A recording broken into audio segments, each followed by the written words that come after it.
Hi friends, ఇప్పుడు sugar beads అనేది ఎలా స్టిచ్ చేయాలో చూద్దాము. షుగర్ బీట్స్ అనేది ఫస్ట్ కాటన్ థ్రెడ్ అనేది తీసుకోవాలి. షుగర్ బీట్స్ గోల్డ్ కలర్ కాబట్టి గోల్డ్ కలర్ థ్రెడ్ అనేది తీసుకోండి. షుగర్ బీట్స్ స్టిచ్ చేసే నీడిల్ వేరేగా ఉంటుంది. చూడండి, 2 షుగర్ బీట్స్ మాత్రమే మనం తీసుకోవాలి. 3 అనేది ఫిల్ చేయకూడదు. 1 కూడా చేసుకోవచ్చు, కానీ మనకి టైం అనేది చాలా లేట్ అయిపోతుంది. 1 అయితే 2 ఫిల్ చేస్తే సరిపోతుంది. ఎట్టి పరిస్థితుల్లో 3 మాత్రం చేయకండి. 3 బీడ్స్ కానీ ఫిల్ చేస్తే మనకు స్టిచ్ అంతా లూజ్గా అనిపిస్తుంది. ఈ షుగర్ బీడ్ స్టిచ్లో బీడ్కి బాగా దగ్గరగానే స్టిచ్ చేయాలి, లేకపోతే మధ్యలో గ్యాప్స్ అనేవి కనిపిస్తాయి మనకి. బీడ్ దగ్గరగా మనం నాట్ అనేది వేసుకోవాలి, అదే స్టిచ్ అనేది వేసుకోవాలి. మీకు ఇంకా ఈ స్టిచ్లో ఏమైనా డౌట్స్ ఉంటే నాకు ఖచ్చితంగా కమెంట్ చేయండి, నేను రిప్లై అనేది ఇస్తాను. మీరు ఫస్ట్లో ఈ స్టిచ్ ప్రాక్టీస్ చేస్తున్నప్పుడు నీడిల్ ఫుల్గా బీడ్స్ అనేది ఎక్కించుకోవద్దు. ఒక 4, ఒక 6, ఒక 8 అలా మీకు స్టిచ్చెస్ అలవాటు అయ్యేంత వరకు ఎక్కించుకోండి. తర్వాత మీకు అలవాటు అయ్యింది అనుకుంటే ఫుల్గా అనేది ఎక్కించుకొని స్టిచ్ చేయాలి. అప్పుడే మనకి టైం అనేది సెట్ అవుతుంది. ఒక 2, 2, 3, 3, 4, 4 అనేది అలా ఎక్కించుకో చాలా చాలా లేట్ అనేది అయిపోతుంది స్టిచ్ చేస్తున్నప్పుడు. ఇక్కడ ఎండ్ నాట్ అనేది చాలా అవసరం మనకి. ఎండ్ నాట్ అనేది సరిగ్గా వేయకపోతే ఆ బీడ్స్ అన్నీ ఊడిపోతాయి. ఎండ్ నాట్ బాగా వేయాలి. మనం ఈ చైన్ స్టిచ్లోనే వైట్ బీడ్ అనేది పెద్దది అనేది స్టిచ్ చేసుకుందాము.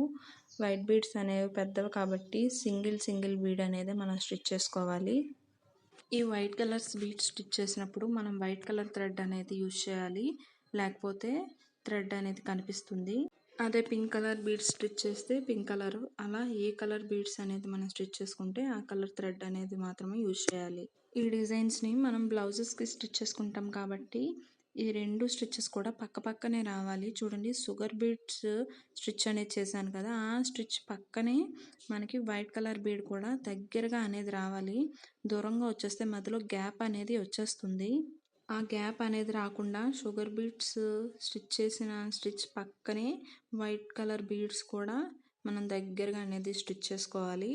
వీడియోని బాగా అబ్జర్వ్ చేయండి. నేను వైట్ బీడ్, గోల్డ్ బీడ్ అనేది స్టిచ్ చేశాను. మీరు బాగా ప్రాక్టీస్ అనేది చేయండి. ఈ స్టిచ్తోనే మనకి ఇంకా ఎక్కువ మెటీరియల్ అనేది ఉంటుంది కదా, ఆ మెటీరియల్ తీసుకుని మీరు ఈ స్టిచ్ని మెటీరియల్తో ఫిల్లింగ్ అనేది చేయండి. అలా చేస్తూ ప్రాక్టీస్ అనేది చేయండి, మీకు అలవాటు అవుతుంది. మీకు ఏమైనా డౌట్ ఉంటే ఖచ్చితంగా కమెంట్ చేయండి, రిప్లై అనేది ఇస్తాను.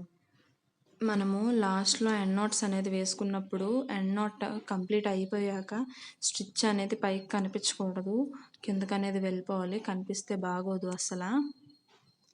చూడండి, ఈసారి నేను ఈ స్టిచ్తోనే ఇంకా డిఫరెంట్గా, అంటే వైట్ బీడు ఇంకా షుగర్ బీడ్ కలిపి స్టిచ్ చేస్తున్నాను. మనం ఒకే రకమైన మెటీరియల్స్ డిఫరెంట్ టైప్లో అనేది స్టిచ్ చేయవచ్చు. మనం ఈ మగ్గం వర్క్లో చాలా క్రియేటివ్గా అనేది ఆలోచించాలి. ఎంత క్రియేటివ్గా ఆలోచిస్తే అంత డిజైన్స్ అనేవి చాలా ఫినిషింగ్ అనేది నీట్గా వస్తుంది మనకి. చూడండి, నేను అక్కడ షుగర్ బీడ్స్ లైన్ స్టిచ్ చేశాను, అలాగే వైట్ బీడ్స్ పెద్దవి కూడా స్టిచ్ చేశాను.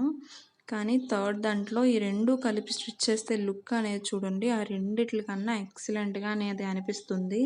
నెక్స్ట్ వీడియోలో లాంగ్ అండ్ షార్ట్ వీడియోకి మెటీరియల్ అనేది స్టిచ్ చేసి చూపిస్తాను, అస్సలు మిస్ అవ్వద్దు. Thanks for watching.